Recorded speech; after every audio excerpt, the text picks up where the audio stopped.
দুটি পদ। এখানে পদ মানে গণ ও প্রজাতি। তাহলে আমরা বলবো যে বিজ্ঞানসম্মত পদ্ধতিতে কোনো জীবের নাম দুটি পদ দ্বারা গণ ও প্রজাতির দ্বারা রাখা হয় তাকে বলা হয় দ্বিপদ নামকরণ। যেরকম মানুষের বিজ্ঞানসম্মত নাম হোমো সাপিয়েন্স। এই যে হোমো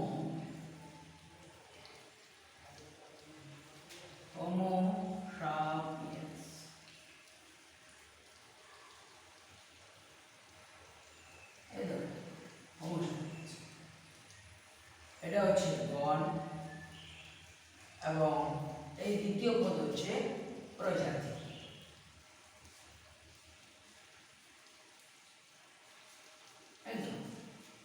তাহলে এই গণ ও প্রজাতি দ্বারা দুটো পদ দ্বারা নামকরণ করা হচ্ছে মানুষের বিজ্ঞানসম্মত। তাহলে এই নামকরণ করার নামকরণটি করা হয়েছে এই বিজ্ঞানসম্মত পদ্ধতি। এই পদ্ধতির নামকরণটাকে বলা হচ্ছে দ্বিপদ নামকরণ।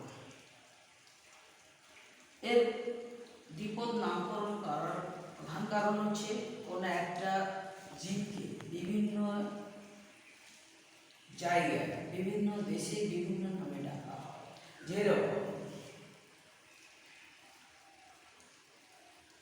এই মানুষকে ইংল্যান্ডে বলবে ম্যান, আমাদের এই ভারতবর্ষে পশ্চিমবাংলা বলা হয় মানুষ।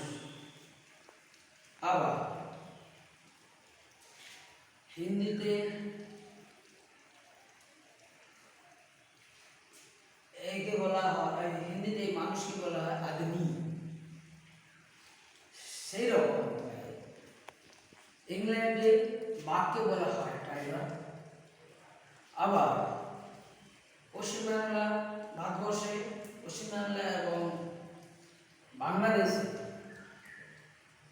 এই টাইগারকে বলা হয় বাঘ, বাঘকে বাঘ বলা হয়।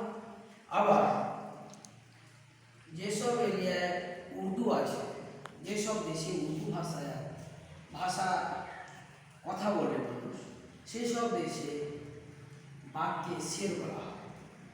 তাহলে একটা জীবে বিভিন্ন নাম। তখন যদি বলা হয় বাঘের বিজ্ঞানসম্মত নাম যদি প্যান্থারা টাইগ্রিস হয়, তাহলে প্যান্থারা টাইগ্রিসকে উর্দু ভাষার মানুষও জানবে প্যান্থারা টাইগ্রিস, বাংলা ভাষার মানুষও জানবে প্যান্থারা টাইগ্রিস, আবার ইংল্যান্ডের মানুষও জানবে প্যান্থারা টাইগ্রিস।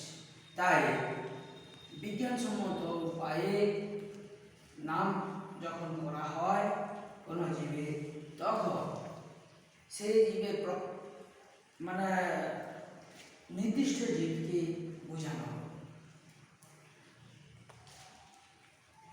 আর একটা কি হচ্ছে না, দ্বিপদ নামকরণ করলে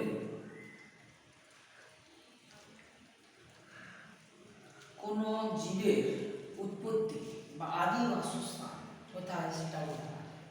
যেরকম ম্যাঙ্গিফেরা ইন্ডিকা, তাহলে ইন্ডিকা কথাটির অর্থ হচ্ছে ভারত। ইন্ডিকা বলা যে ভারতবর্ষকে এখানে নির্দেশ করে, তাহলে